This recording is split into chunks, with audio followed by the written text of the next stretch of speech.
Olá pessoal, tudo certo? Aqui quem fala é Daniel Catano Pedroso. Vim a convite então da Tati, nossa colega de história, para compartilhar alguns depoimentos, umas histórias que eu tive como estudante no curso de História da UX. Essa jornada iniciou lá por 2011, no primeiro semestre de 2011, e se encerrou em 2015, no último semestre. Antes de eu ingressar no curso de História, eu havia cursado um semestre de Direito na FSG. Na verdade, eu nem cheguei a concluir esse semestre, foi logo depois, no semestre seguinte da formatura do ensino médio. E também foi muito por influência do meu pai, que ele é graduado em Direito. E naquele momento era a única referência que eu tinha. E, enfim, depois de um ano e meio, acabei prestando vestibular para a História e ingressando no curso da UX. Logo no segundo ano, como estudante da UX, iniciei no estágio na parte de patrimônio histórico, que foi no Museu Ambiência Casa de Pedra, em Caxias do Sul, onde permaneci durante 1 ano e 2 meses. Dos estágios que eu fiz todos durante a graduação, esse foi o que mais me marcou, o que mais me constituiu como pensador, como sujeito histórico. Era muito legal a troca que a gente tinha com os visitantes, principalmente de quem vinha de fora, até mesmo fora do país. Então, para mim, particularmente, sempre foi um desafio e sempre encorajador estar compartilhando histórias e conhecendo um pouco das histórias que eles traziam, né? Eu também acabei estagiando no IMHC, Instituto de Memória Histórico e Cultural, lá no bloco da Engenharia, na UX, ao lado ali do Zoológico, mas no projeto ligado à CDL, que eles estavam precisando fazer um memorial dos 50 anos da CDL Caxias, e então me cabia fazer a escuta de entrevistas com ex-presidentes da CDL e transcrever elas para esse memorial. Alguns pontos relevantes assim do curso que eu lembro, que foram bem, enfim, me fizeram pensar naquele momento, até hoje me vem à memória e são de com grande carinho assim, que eu guardo. Um deles é que uma das disciplinas que mais me marcou foi uma disciplina que eu fiz, ela é eletiva, mas dentro da grade do curso de História, com a prof. Cris Lia, que era a história das religiões monoteístas, né? E que, tendo em vista um trabalho que eu fiz logo no primeiro semestre, uma cadeira de antiguidade com ela, e ela, de certa forma, viu que eu tinha uma boa escrita, ela considerou isso, né? Fiquei lisonjeado, até me senti desafiado. E depois a gente foi, eu e mais 3 colegas, a Ana Paula, a Jéssica e a Nadine também, fomos convidados para participar num evento da AMPU, lá em São Leopoldo, na Unicinos, para a gente apresentar alguns trabalhos e sobre religião, sobre a história das religiões. E foi muito interessante porque a gente não sabia qual seria o público que estaria nos assistindo, né? Eu lembro que logo que chegamos na sala onde ia acontecer a apresentação dos nossos trabalhos, tinham 2 pessoas no público. E a gente viu que eram pessoas de idade, não sabia quem eram, né? Então, fizemos as nossas apresentações e os comentários vieram dessas pessoas, né? Sugestões e tudo mais.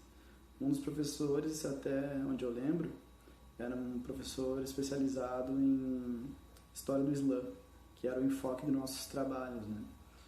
A história da religião muçulmana. E ele fez apontamentos muito interessantes e um deles até foi com relação ao meu trabalho, que eu, de certa forma, não tinha um direcionamento muito específico dentro desse trabalho em especial, porque eu fiz mais ou menos o seguinte: a história da mulher muçulmana. Daí fica muito abrangente, há muitos países, né, com predominância muçulmana, então eu acabei elencando alguns países, as indumentárias que as mulheres usavam, e ele fez o seguinte comentário, que estava parecendo um desfile de moda. Um fato curioso, né, que depois eu viria a retomar a questão do Islã, uma oportunidade que eu tive de fazer um trabalho de pesquisa com relação às mulheres senegalesas que residiam em Caxias, né? Quais eram as ocupações, qual o contexto dessas mulheres lá em 2015, isso aí. No primeiro semestre de 2015 eu fiz esse trabalho e foi muito interessante. Daí sim, eu tive um direcionamento, né, um público específico da África subsaariana, enfim, pessoas que vieram dessa região, e daí com enfoque da parte feminina, que sempre foi um assunto que me interessou. E um outro ponto alto também dessa trajetória que eu tive no curso de História foi que no último semestre eu havia deixado o estágio 3 para ser feito. O estágio 3 consiste em lecionar no ensino médio. Acontece que haviam as ocupações nas escolas, né? As escolas estaduais de Caxias, e o que dificultava bastante para a gente encontrar possibilidades de estar estagiando dentro desses espaços, né? O que nos ocorreu, a possibilidade do momento, foi que nós ministrássemos cursos de extensão na UX, e o que fizemos, né? Acabamos fazendo isso. Então, a partir de uma proposta que sempre eu guardava assim essa ideia desde o início do curso, eu acho, porque eu sempre fui muito mais inclinado, eu entrei até com a intenção de ser antropólogo, essa parte da antropologia, das relações, enfim, da produção cultural, como que se dá essas questões, sempre mexiam comigo, né? Então, acho que nesse momento eu consegui, enfim, explorar um pouco mais essa parte, que foi o quê? Foi uma proposta bem legal, em que eu tive a oportunidade de convidar, e que bom que meus colegas toparam, mais 3 colegas, a Mayara, a Patrícia e o Anderson, que era abordar a seguinte questão: trabalhar com a questão das tribos urbanas ou suburbanas ou subculturas dentro do contexto urbano, e a partir desses contextos, do olhar das pessoas desses contextos, trabalhar fatos, questões, contextos históricos, né? Então a gente separou em 4 módulos, 4 encontros, e a gente trabalhou os seguintes grupos, que foram a galera hippie, os punks, os skinheads, mais conhecidos como carecas, e também a galera do hip hop. E o que enalteceu esses encontros, além da análise histórica, das possibilidades pedagógicas de se trabalhar, foi que a gente conseguiu levar para a UX, levar para esse curso de extensão pessoas desses movimentos, para, enfim, estar compartilhando seus relatos, suas vivências, e foi muito legal, tanto que a Eliane, a prof. Eliana Hella, me convidou para dar continuidade, né, num possível mestrado, um projeto de mestrado dentro dessa temática, o que acabou não ocorrendo até o momento. Mas foi um dos pontos mais altos assim do curso, que rendeu também graças a uma colega nossa que fez o curso de extensão conosco, a Daiane Delazen, né, que inclusive foi aluna do mestrado do curso de História, num convite para dar uma palestra, a minha pessoa, na escola que ela trabalha aqui em Flores da Cunha, né? E foi muito legal, porque eu consegui a parceria de um rapaz, o Sacete, que faz beats, ou seja, ele compõe a questão da música no hip hop, no rap, E nessa oportunidade e em outras também, eu tive a oportunidade de dar palestras sobre a história do hip hop e como que a gente pode trabalhar através da ótica do movimento hip hop, questões históricas, né, como as Panteras Negras, enfim, a Guerra do Vietnã, que o movimento sim surgiu dentro desse contexto, né, de questionamento e de luta em prol dos direitos dos negros norte-americanos, né? Então é bem interessante. A gente também pode trabalhar, enfim, as questões nacionais, né, com relação ao movimento do rap nacional. E aí a gente tentava abordar, né, nesses encontros, nessas palestras, tudo isso. Foi muito legal. Deixa eu ver aqui. A questão também que me marcou de formas híbridas, assim, digamos, de vários tipos de sensações, que foi o estágio 2, em que a gente precisa lecionar no ensino fundamental, né?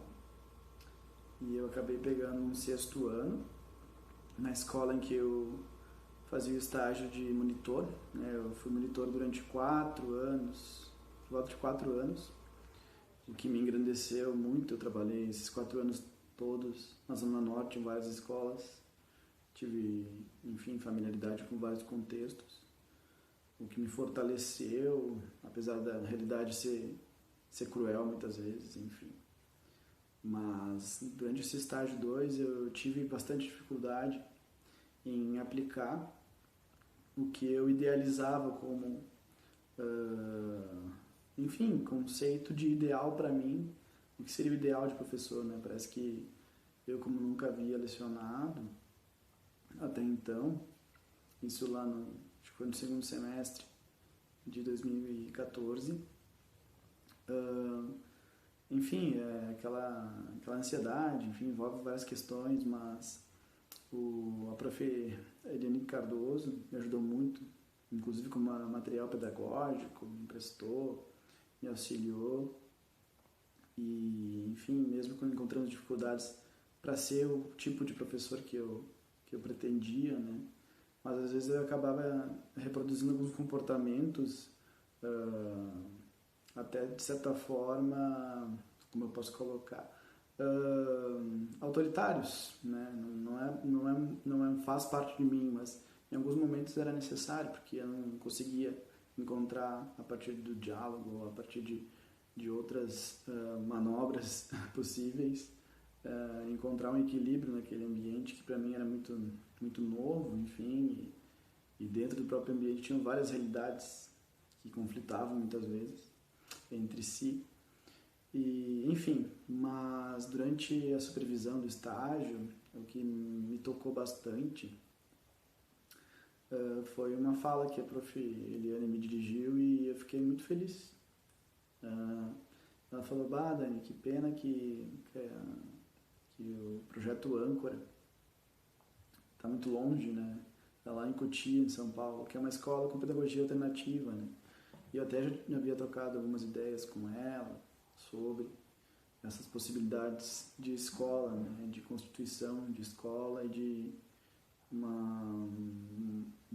poder proporcionar para os estudantes, para os alunos, uma maior autonomia até de busca de conhecimento, de concretude de conhecimento, né? De realizar projetos e tudo mais, o que eu vejo que é muito mais difícil de se fazer na escola convencional que a gente tem hoje, né? Isso me deixou muito feliz, tanto que depois da formatura eu até fiz um curso online sobre escola na Ponte no Brasil, que é uma escola portuguesa, que enfim inspirou o projeto Âncora. Mas foi maravilhoso. Eu atualmente não atuo na área. Depois da formatura eu acabei ainda trabalhando um ano como monitor e não dei continuidade na área de licenciatura em História, né? Não lecionei. Eu esqueci de comentar, mas para o início, que acho que seria melhor, mas como eu fazia para ir para as aulas, eu usava transporte escolar, né? O ônibus caxiense, né? Me deslocava de Flores da Cunha até Caxias. Não sou florense. Muita gente acha que eu sou de Caxias por sempre ter trabalhado por aí, enfim, sempre ter saído também por aí nas Muita gente acha que eu sou de Caxias, mas não, eu moro em Flores e sou lagoense, moro em Flores desde os 4 anos. E acho que seria isso, né? No mais, eu atualmente sou colega de curso de teatro profissionalizante do namorado da Tati, né? Do queridão do Carlos. E se tudo der certo, né? Apesar do contexto pandêmico, acredito que até na metade do primeiro semestre do ano que vem a gente conclui um TCC, né? Com o nosso monólogo de teatro, de performance. E, enfim, eu estou na área de teatro, estou lecionando teatro também. E são novos desafios, pretendo me especializar nessa área também, combinando ambas as áreas de formação, né? Tanto a parte teatral quanto a parte de historiador, né? Que eu acho que elas dialogam a todo momento. E acho que seria isso, né? Da minha parte. Muito bem, muito obrigado pela oportunidade. Espero que o material tenha sido de bom proveito. Isso aí, um abraço a todo mundo, saudades, e prometo dar uma oficina de teatro, fazer uma visita aí qualquer hora, certo? Valeu, um abraço, se cuidem, fiquem em casa se possível. Valeu!